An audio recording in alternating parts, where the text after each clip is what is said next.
Welcome to the third episode of the Futurewear vodcast. We are so excited to be here.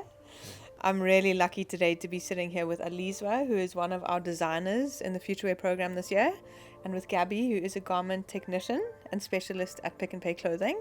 Today we're going to be speaking a little bit about Alizwa's range, which is now in stores, and just hearing a little bit more about the process that goes into the Futurewear program. Just to introduce myself, I'm Julia Buchanan. I'm a mentor on the program and have been very lucky to be part of it from the start. I started off as a designer and I'm now a mentor, so it's been really lovely to see it from the various angles. So Alizwa, I'm going to start with you. Your collection launches today, which is so exciting. And I want to ask you, how does that feel? How does it feel to have your designs in stores nationwide and to know that people are going to now be wearing your garments? It's a very surreal feeling that I have, is because I never thought I would be in a position where my garments will be sold at a retailer as big as PnP. So also coming from a small town like in the Eastern Cape in Queenstown, I never imagined myself to be in such a position where I have this opportunity to actually be part of such a project, and I actually feel so surreal, and I'm very happy to actually be part of this journey. And you've done so well. I mean, the collection is beautiful. I love the yellow color that you've chosen and the print. So maybe you can tell us a little bit more about the inspiration behind the range. You know, what are the stories that you're wanting to tell with this collection? Yeah, so the stories I wanted to tell about the collection is actually very personal to myself, as I like to describe all my designs to be something that have to relate with me. So as I say, coming from a small town in the Eastern Cape, Queenstown, and from a village called Bolotwa, the color palettes that I used were inspired by the sunset and how the sun reflects from the orange soil in my village in Bolotwa, and how they create this orangey yellowish color when the sun sets. So that was kind of my inspiration behind the color, and the graphics and the design of the pattern on it was inspired by the rock art where you find very close to where I stay. From where before we stayed where we stay, our forefathers were traveling down, and they left, when they were hunting, they left rock arts close by, and which was part of the Tembu tribe, which is also part of the Amaxhosa culture. So they were left with these rock arts that actually inspired me to actually use and kind of have a link with me and my ancestors and where I come from as well. So it was kind of very personal to actually do that and actually incorporate that in the designs. Yeah, I think that's such a beautiful tribute to your heritage. And you know, I think as creatives, it is so beautiful to create from within. And I think, yeah, it's wonderful to see. And it's a great way to start Heritage Month as well. Yes, exactly. Very fitting. Beautiful. Gabby, I'm going to hand over to you. Maybe you can speak a little bit more about kind of your job at PnP, exactly what that entails, to give people a little bit more insight into the kind of nitty-gritty that goes behind putting collections like this together. So we start off with creating tech packs for the suppliers, getting down all the details of Alizwa's range. From the first fits, we fit the garment to make sure that it fits perfectly, you know, it's practical to wear, and obviously the garment looks beautiful when it gets delivered. Yeah. And we fit on the mannequin as well as on a real person, and to the grading from your biggest sizes as well. Yeah. To make sure that it fits every woman and she can feel confident. That is always the task, I guess. Hey. How have you kind of found this experience, you know, working from concept to now being in stores? Because I know for me, when I started as a designer, you come in with really grand ideas, which is great, but you very soon learn about what the realities are of designing for a major retailer. So how has that process been for you, especially working alongside Gabby and other members of the team? It's been a great experience, also learning more about retail as a whole, and the requirements to actually take a garment from design, from CADs, and actually having the final garment and actually feel it and see it, and also some alteration that you have to make from the supplier into where we do the fittings with Gabby, Yeah. how like that behind the scene things happen. So it was actually a good experience, and I kind of enjoyed it because I also got to learn a lot from it. So I actually enjoyed it a lot. Nice. Yeah. Yeah, I'd also it's- like to ask you a question, if you don't mind. Yes, Julia. yeah. Jules, is that from you being a designer and also now part of the mentors of the Futurewear program, how has your perspective changed over the years of the Futurewear program as a whole? Yeah. So I think for me, it was interesting because I had started a brand, but I hadn't studied fashion design. I studied art. So kind of coming in and as a young designer and kind of learning about the technicalities that go behind designing a collection it was incredible for me to learn because I didn't really have a lot of those skills. So I think that was really great, and I think it's really equipped me very well in being a mentor because I'm now aware of, what are the things to look out for when you are designing. So I think what I try to do with the young designers is to just be quite realistic in terms of, what are the things that are possible, what are the things that are not possible, what are the things that one should consider. For example, having hundreds of buttons or like really intricate things, So I think it's been really lovely to kind of work on both ends and starting as a designer and kind of having that experience. I think because I have the perspective, I think that's helpful when working with a young designer. What advice would you give about the fashion industry and fashion as a career as a whole? Yeah, so I think I work across fashion and art. So I think I would probably answer this in a more general way for creatives. Okay. I think it's very important for creatives, whether you are a designer or an artist, to or a musician or whatever it may be, to be very disciplined in what you do, because ultimately we are entrepreneurs, and it's important to ensure that you are structuring the way that you work. So you need to conduct yourself in a professional way. You need to ensure that you have got all of your admin things in order, that you've got your financials in order, that you have legal agreements in order. I think all of these things, I think as a creative, often we don't think about them because we're just thinking about how nice it is to create beautiful things. But I think all of those elements play a crucial role in building a successful career within the creative industry. So that would probably be my little piece of advice.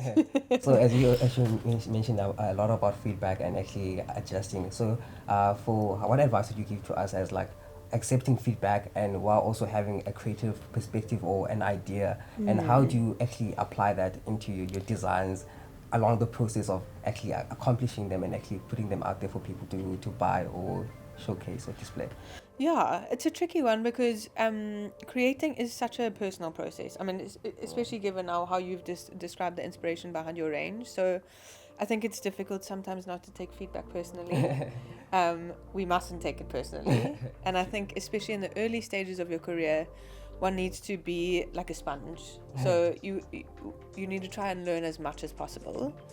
That being said, I think when it comes to feedback, it's very good to always listen with open ears, but always trust your gut and your intuition. So from the feedback that you get, it's important to listen and think about it and then pick out what is it that feels authentic to you and then go with that rather than just kind of getting the feedback and going for it. It's important to process and think about it and still go with what feels right for you, because that's how you kind of remain authentic in your practice. Yeah. And also about you, Gabby, a lot of people might not know what a garment tech is. Can you like let us know more about it? So like going forward, like how you applied it to me to actually help me put out the garments, because we actually did a lot of fittings and adjustments and we had to send some back. Can you tell us more about what a garment tech is, so a lot of people can get to know and have an idea of what you do? So we balance creativity, precision and practicality basically on a day-to-day basis. So from getting your fits right, trying to problem solve, ensure that your grading on your biggest size is correct. Also looking at your finer quality details, make sure that the makeup of the garment is correct so that it will last long. It will last a few washes, it won't shrink, it won't fall apart. So all those little fine details, attention to detail. And I know with my comments, we're already picky. I'm making sure that lines that actually match and everything is according to order. So, and the next question I would like to ask you, what actually makes a garment to be a good garment to a great garment in your perspective as a garment taker? Like, what are the things that you look for in a garment to make it a very great garment? Such a good question. Definitely the fabric choice is your starting point. Like if you've got a good fabric, that will be your basis. Also the makeup of the garments, so the finishing details like rolled hems, your chain stitch, to make sure that it's stable, the type of fusing that they used, to how they stitch your button, and obviously most important is your fit. You need to be practical with your fits. You need to make sure the person can drive, can, feel comfortable and confident. Yeah. And I mean, it's a tough job. I really do admire you, I must say. I want to just kind of, riding on that question, want to ask, because I think often people in your position are, often the unsung heroes. Because a lot of the time you're working, behind the scenes, but actually it's because of you guys that the garments get to be out there and are wearable and work. So for any young aspiring garment technicians, what would your advice to them be in kind of going and pursuing that career? Right now, I'm joking. Right now. Okay, nice. If you love problem solving, if you love improving on your fit and function of the garment and practicality of the garment, and just go for it. Like do an internship, you study anything in clothing management to fashion design. Just you gotta go into it practical. Yeah, basically it's a practical position. Yeah. Okay. So what you learn most on the job. Nice. So as I was about to ask, what made you go into garment tech? What inspired you? What did you learn or what did you study? So I actually studied fashion design. I had this aspiration to be a buyer. First a fashion designer and then a buyer. But it was garment tech that actually I felt it's something where I could definitely learn from. And once I was in there, I just loved it. Never looked back. Never looked back. It's amazing how you can have this plan for your career, but it's very seldom that you actually end up exactly following that path. You kind of get steered in different directions. Jules, mentorship can mean different things to different people. How do you approach it in a way that feels authentic and personal? That's a good question. I think it's important as a mentor. I mean, I can't say I've had years and years and years of experience, but in the experience that I have had, I think it's important to meet the person that you're mentoring where they are at. And rather than imposing ideas on them, I think it's important to hear what are their ideas and then how can you kind of build on top of that and ensure that it's being communicated well, it's being presented well. I think often you are a sounding board to young designers and or artists or whoever it may be, and a lot of the time it's your kind of job just to reflect back what the thoughts are so that they can kind of see it in a clearer way, and then that kind of helps to develop the idea, if that makes sense. So yeah, in short, I think rather than imposing ideas onto people, I think it's more just kind of building on the ideas that are already there so that it remains authentic to that person.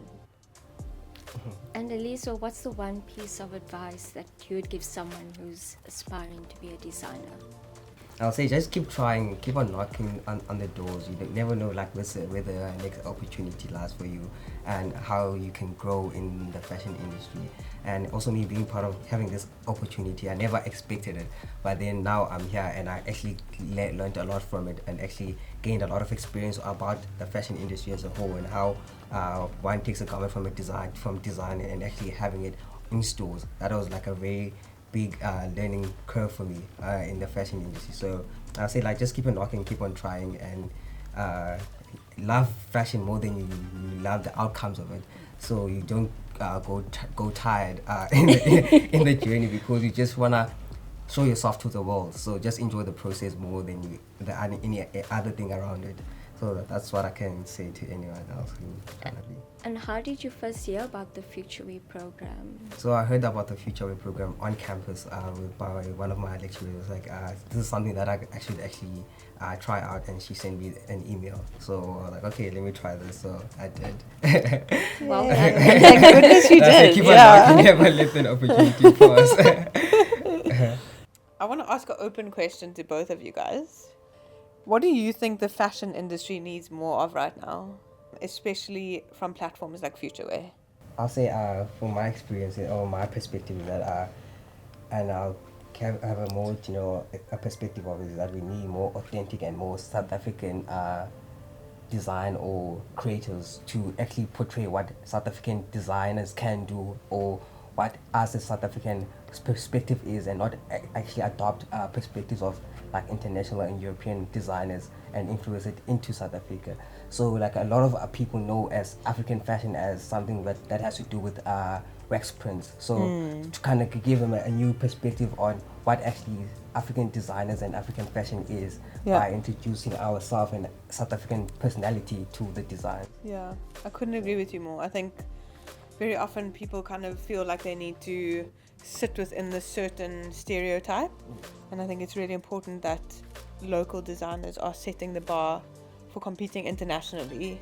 We don't need to stick to this constant certain aesthetic in order to do so. We can be doing, really pushing the boundaries, and I think there are some designers who are really doing an amazing job, but I agree with you. I think it would be good to see more of that. So I actually would like to see a lot of more of that. And definitely also like originality. Like, we don't have to copy all the trends from overseas. We can create our own trends as well.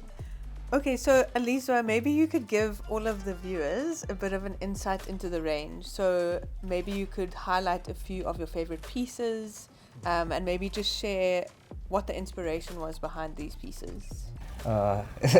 Asking you like which one is the favorite is like choosing amongst your children. Which one is your favorite? But yeah, I actually do have some favorites, like the loose fitting dress, and the inspiration behind the entire collection is actually to try and like have empowerment to women as a whole and by the silhouettes, and also have comfortability and functionality at the same time. And most of my inspiration I drew from Princess Diana, because she was like at that time she was like one of the most influential women at that point. So for me, actually drawing pieces from her and her aesthetic, I just love it.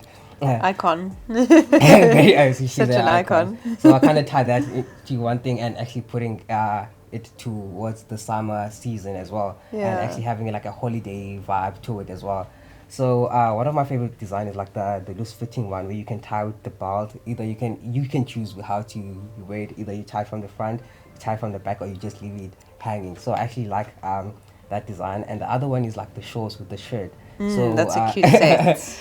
And that one is actually the one that is very strong and powerful because of like the elements of it, like the big waistband that we use with the big belt, where that draws the attention towards it. And that is one of like the inspiration from like Princess Diana that I actually pulled, is because of like when she would go to like one of the events or by the court, and she would actually wear these nice baggy shorts and with like a loose fitting t-shirt with this big belt. So I actually drew that from her, and that is like, I found it very empowering because she's a very strong woman, and actually incorporating that into the design, it felt like a very like I don't know how to describe it, like a very strong gesture to do. Yes. So yeah, that's what inspired me for my collection. Gabby, I also want to ask you if there was any specific detailing that you really loved with the local manufacturing. That certainly comes with its challenges. So maybe you can just give a bit of insight into, was there a specific part of the detailing that was the most challenging for you? What did you love the most? Yeah, maybe a bit of insight into that would be wonderful. It's a beautiful range, firstly. So I think the most challenging was probably the cut out, like almost bias cut dress.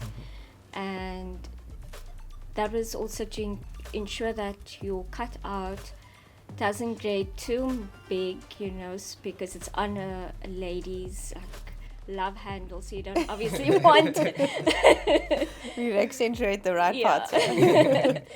And also for local manufacturing, it comes with its challenges because there's only so much that they can do. So we want to make sure that we push our local manufacturers as well to the best that they are capable of doing. And I think the range came out really, really well. Yeah, it really did. Are there any other garments in the collection that you really love? What's going to be the first that you're going shopping for? I love the one shoulder dress and the boob tube top and pants set. Yes. It's really stunning. It's really beautiful. I think this collection is an absolute must for summer. I'm personally going to live in them. So yeah, I'm so excited to see everyone kind of walking around in their pieces. I can't wait to see. So as everyone would have heard in previous vodcast episodes, Futurewear was founded by Hazel Pillay, who is the MD at PnP Clothing, and Gavin Raja, who is an absolute icon in the fashion industry in South Africa and wider continent, and I would say in the world. Alizwa, I wanted to ask you, what has the process been like working so closely with someone like Gavin, particularly when it came to the shoot day? I mean, the photos that came out of the shoot are so beautiful. He obviously does a lot of that creative direction. How has the process been working with him? Firstly, like I say, it's very inspiring because working with someone big as Gavin Raj is actually also one of the milestones I can actually put in my CV and say. But it was actually very nice because I would actually take a lot of feedback and what he would advice he would give me alongside the shoot. And for me, it was actually my first time working in a big production studio like that and having a team behind the shoot of shooting a garment. So I took a lot of advice and feedback from the people who are on set or behind scenes. So it was very nice to me actually experience that, and being part of that is actually also like one of the milestones that I can actually put in my life that I actually were able to do. And I think that is the incredible part of this program. It's, having the experience from start to finish of developing your brand, learning what it means to create for a major retailer, the event side of it and all the PR that goes behind that, and then of course the shoots and being on set and kind of working with photographing your pieces on that kind of scale. So I really do want to, from my side, really commend Gavin and Hazel and the PnP team, because I just think this Futurewear program is unbelievable, and it's been amazing to see how it's grown over the years, and I look forward to seeing where it's heading. Gabby, what are your insights on the Futurewear program, kind of having worked on it for a while now? What have you seen in its growth that's been really inspiring for you? So this is, I think, the third year I've been working on the Futurewear program, and it's definitely grown. We're pushing more boundaries on what our supplier can do. Yeah. And designs are just looking more beautiful every year. I hope that everyone has enjoyed listening. Alizwa's collection is available from today, the 1st of September, online and in select PnP Clothing stores nationwide. So don't miss out. Go and shop. These collections sell out incredibly fast. So be sure to go and check it out and stay tuned for the next podcast episode. Thank you so much.